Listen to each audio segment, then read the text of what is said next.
ternyata take home pay-nya sekitar 3 jutaan. Maka kemudian saya melihat, oh ini berarti sudah bagus.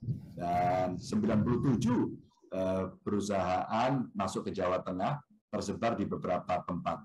Nah, Semarang Raya ini juga kebagian cerita-cerita rezeki nomplok begitu, apakah itu dari pariwisata ataupun kemudian kawasan industri yang berkembang, mulai dari yang dimiliki oleh Semarang sendiri seperti Wijaya Kusuma, atau kemudian Kendal yang kemudian ada Kendal Industrial Park yang ada di sana, atau Batang yang sekarang menjadi area yang sangat seksi untuk investasi.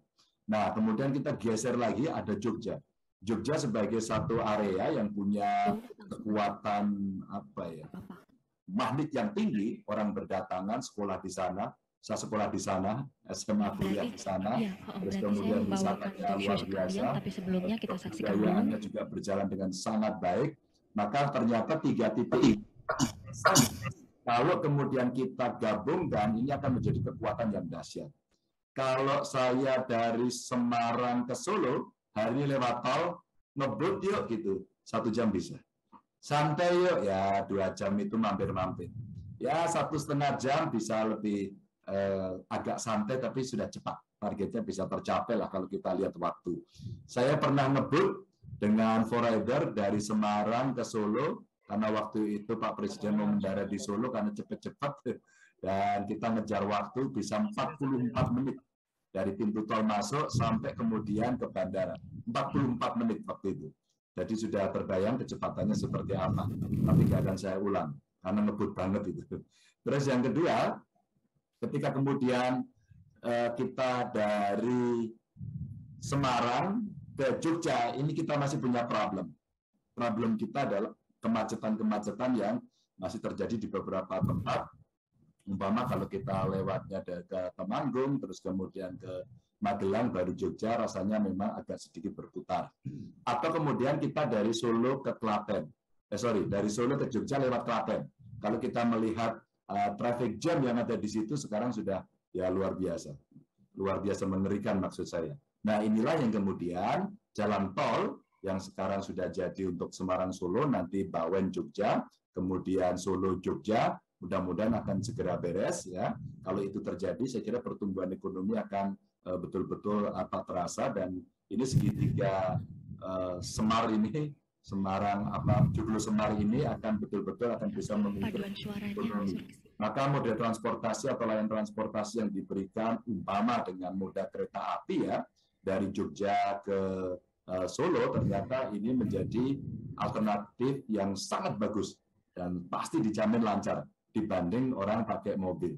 Nah, saya punya beberapa catatan sebenarnya dari manfaat beberapa tol. Kalau saya lihat yang ada di Jawa Tengah umpama, untuk saat ini jalan tol yang beroperasi di Provinsi Jawa Tengah itu panjangnya 360 km. Ini ada tol Pejagan Pemalang, lalu ada Pemalang Batang, Batang Semarang, terus kemudian ada Semarang ABC, ada Semarang Solo, Solo Ngawi.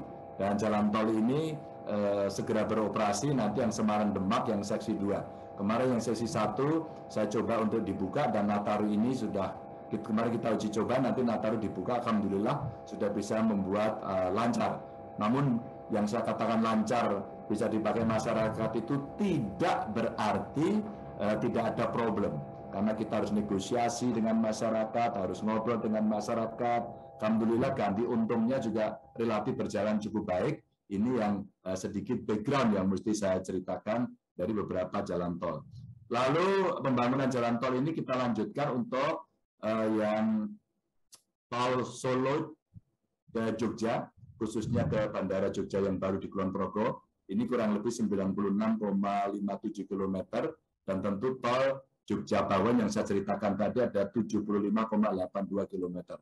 Ongoing proses. Mudah-mudahan kalau ini terjadi, yang saya katakan segitiga emas Joglo Semar nanti bisa hidup. Teman-teman, berikutnya saya mau langsung saja, dampak ekonomi kira-kira apa ya dari pembangunan tol ini? Yang pertama, mobilitas barang. Ini untuk logistik dan orang ternyata lebih efisien. Kurang lebih 42% efisien waktu tempuh. Maka kalau ada orang Solo ke Semarang mau makan lumpia, sekarang dia paling nginap. Pergi aja ke sana, makan, balik lagi. Atau sebaliknya orang Semarang pengen makan soto gading. Itu juga dilakukan, mereka datang ke Solo, makan, terus kemudian pulang, dan kemudian meninggalkan banyak cerita. Biasanya sih dilampiri dengan gambar-gambar yang diupload di Instagram, sehingga banyak tempat-tempat yang Instagramable, yang kemudian masyarakat bisa mengenalkan ini ke publik jauh lebih baik, dan masyarakat bisa menikmati. Kedua, membuka daerah dengan pusat pertumbuhan ekonomi yang saya ceritakan tadi, ada kawasan pariwisata yang terintegrasi, sehingga ini meningkatkan daya saing dan nilai tambah pertumbuhan ekonomi di tingkat regional, khususnya di Joglo Semar ini. Dan yang ketiga, lapangan pekerjaan meningkat. Catatan kita kira-kira indikasinya ada 59% terjadi peningkatan upah dari area yang ada di sekitar Joglo Semar. Lalu PDRB kita juga naik, termasuk investasi yang ikut tumbuh. Dan ini kurang lebih pertumbuhannya 11% peningkatan investasi. Bagus loh ini. Kalau peningkatan investasi seperti itu kan lapangan kerja makin terbuka, angka kemiskinan bisa ditekan. Namun demikian kami juga punya PR, Bapak Ibu, saudara-saudara sekalian, bahwa suplai tenaga kerjanya mesti kita siapkan. Jangan sampai tempatnya ada, teknologinya ada, produknya bagus, prospek pasarnya juga hebat, tapi nanti orang marah-marah karena kenapa tenaga kerjanya diambil dari luar. Nah ini sekarang kita siapkan beberapa vocational school yang kemudian kita tempelkan di sekitar kawasan industri. Ini contoh-contoh saja. Dan beberapa pengalaman kami, ternyata untuk yang Kendal, yang di Batang, kita bisa mulai suplai tenaga kerja menggunakan skill labor yang didorong atau disediakan oleh SMK-SMK yang ada. Untuk Batang, bahkan kita siapkan khusus satu SMK agar kawasan industri yang ada di Batang itu betul-betul kelak kemudian tidak hanya memproduksi barang, terus kemudian kita jual ke dalam maupun ke luar negeri, tapi juga menjadi teaching industry. Sehingga SDM kita pelan-pelan akan terus meningkat dan kualitasnya langsung diuji. Karena sebagai teaching industry, dia akan memberikan improvement atau evaluasi, mau perbaikan, mau evaluasi tenaga kerja seperti apa yang mereka butuhkan. Sehingga kurikulum bisa menjadi luas dan kebijakan pemerintah berbasis pada kebutuhan industri yang ada. Ini menjadi catatan penting. Lalu ada lokasi yang dekat dengan pintu keluar masuk tol, ini relatif berkembang. Maka dulu ada adagium begini, kalau kemudian tolnya lewat situ, kota kami akan mati. Jawaban saya simpel aja. Ya kalau nggak ada bupati wali kotanya itu pasti mati.